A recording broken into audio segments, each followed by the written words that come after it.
Hello and welcome to another edition of the Benchwarmers Eastern Oregon Coaches Show. I'm Barrett Henderson, the Assistant Athletic Director for Media Relations and Marketing at Eastern Oregon University, joined by volleyball coach Haley Pierce. Coach Pierce, welcome.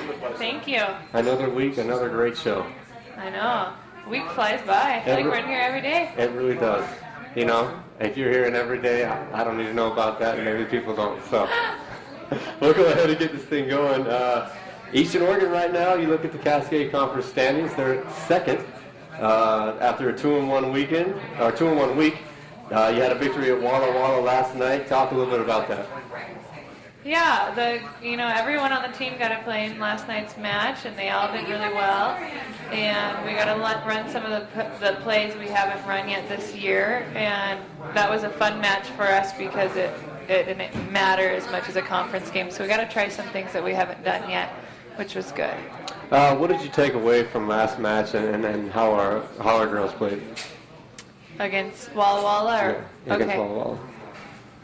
I know still some things we need to work on, obviously. You always will have those, but we know who our go-to hitters are and who will get the job done at the end of the game, and we were able to pick some of that up. And our girls can play just about any position. We had the middle set for one of the games, and we had somebody that's normally on the outside playing right back, and we're trying to be really diverse throughout the team so that anybody can play any position if we have to have them do it.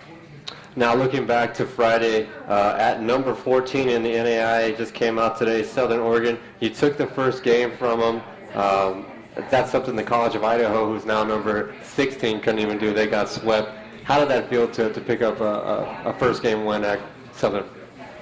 Oh, it was a great feeling. The first game was awesome, and to win that, we felt really good going into the second game, and then we just got swept, and it was pretty hard to look at them after a match and say, you won one game and then you couldn't pull together another game, and we tried a lot of different things. So it was good, but at the same time, it was really, really hard. Saturday, you went on to Oregon Tech, a hard-fought game match. You had to be pretty proud of the way the ladies played there. I was really proud of them. They played really hard, and we battled for every point with them. It was a great team. It was a really fun match.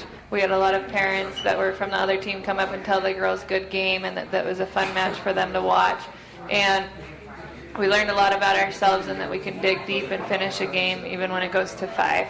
So we'll hope that we can keep doing that throughout the season. Now looking ahead, this weekend you got Concordia coming in. They're 5-5 overall, 2-1 in league play. They were picked 3rd in the preseason coaches poll. You guys were 4th. Last year it was a battle with Concordia. Both these two teams really went back and forth. What do you know about Concordia? Oh, they're a great team. They have been, and exactly what you said, it's a battle with them every year, and they're just as good this year, if not better. It's going to be a battle. That's exactly what it's going to be, and they've got a lot of returners and some good outside hitters, and so we're just trying to adjust to them this week in practice. Now, the Cascade Collegiate Conference, you've had a few games in it. What are your impressions of the league compared to the Frontier Conference where you're from? Pretty similar as far as the type of athletes that come in and the size, the different offenses and defenses in each conference. The Frontier Conference plays defense a little bit differently than the Cascade, as well as offense, and it kind of is team by team, but over here there's a different style that coaches have learned, and I'm picking up different things from both. I've taken a lot from the Frontier Conference over to our team, but at the same time, there's a lot to learn about the Cascade Conference here. And it's quite different. The teams probably pair up pretty well against each other, but the style of volleyball is very different. Well, Coach, we wish you the best of luck this weekend, and we're going to go ahead and bring up your assistant coach at this time, Grace DeBoot. She'll talk a little bit more about Concordia and Warpack. Again, best of luck. Thank you. Again, this weekend, volleyball at the Quinn Coliseum, Friday and Saturday night at 7 p.m., welcoming Concordia and Warner Pacific. And this is someone who knows quite a bit about playing volleyball in Quinn Coliseum, Grace DeBoot. Grace, welcome. Thanks, Barry. I know you always love interviews. Love them. I know your mom will be proud you're on here right now. She'll put this on the Facebook probably. Oh, she will. So, Grace, let's go ahead and talk a little bit about your weekend opponents and Concordia and Warner Pacific coming in. What kind of opponent is Concordia? They're going to be tough. We always battle with them in the past. I mean, very similar team and playing styles. They've got a returning outside hitter that always struggles or gives other team, makes them struggle a little bit. But I think with where our girls are at right now, we'll be able to shut them down. They got a lot of returners, so it'll be. Now, Warren Pacific, a very young team on Saturday night, comes to LeGrand. Traditionally, not a powerhouse in the league, but a team to definitely watch out for. Yeah, those are the teams you definitely need to watch out for, because Scrappy and Warner Pack, they're always tough. They always give us a run for our money, but it'll be interesting this year. Grace, what's it like coaching with Haley? I like it a lot. She's fun. Now, road trips, if you could kind of put a perspective, how fun is a road trip with the EOU volleyball team? It's a lot different, I'll tell you that. Than last year? Yeah, going from the back of the bus to the front of the bus, it's different, but I'm getting used to it. But trips are fun. We make our own game of gestures. Okay. Play Mad Gab, all sorts of fun stuff. Now, how did Haley enjoy the trip all the way to Ashland, Tama Falls? I think she was ready to be home when it was all over. I imagine. Yep. Well, Grace, good luck this weekend. Thanks for coming by. Yeah, thank you.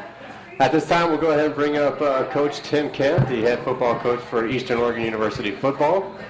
The Mountaineers with another home game this Saturday at 1 p.m. against Montana State Northern.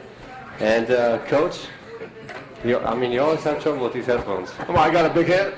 I got a humongous head. I didn't want to say it, so. Oh, you're thinking it? I didn't say all that. Coach, as I mentioned, Montana State Northern coming to town. That's another tough opponent. They're 1-1 right now, but coming off a 17-13 loss at home last week to Montana Tech. The Lights in that one had 7 turnovers and were flagged 15 times for 126 yards. But week 1, they went and beat Montana Western on the road 20-3. And preseason poll, they were picked last. But last week, didn't really show too much. What kind of team's coming in this weekend? Well, I think you got a very competitive team coming into town. They got a young offense. They got a young quarterback, but a good quarterback, and they got a whole new offensive line. But they're big. They can move. They can do the things. Probably one of the better offensive lines from what I've seen on film so far. Once they start playing together, they'll be one of the better offensive lines in the league. I think they just need reps, But it could be a very explosive offense. They watch the Western game and then watch the Tech game. Obviously beat Western and very competitive against Tech. Very very similar to some of the mistakes that we made. Here at Eastern Oregon. Just be able to take care of certain things and. Again, they have a chance to be a very, very good football team. Talking about the young quarterback, a freshman, Derek Lear. He's been picked off 5 times this season, but he leads the Frontier Conference with 224 yards passing per game. What can the Mountaineers do against him?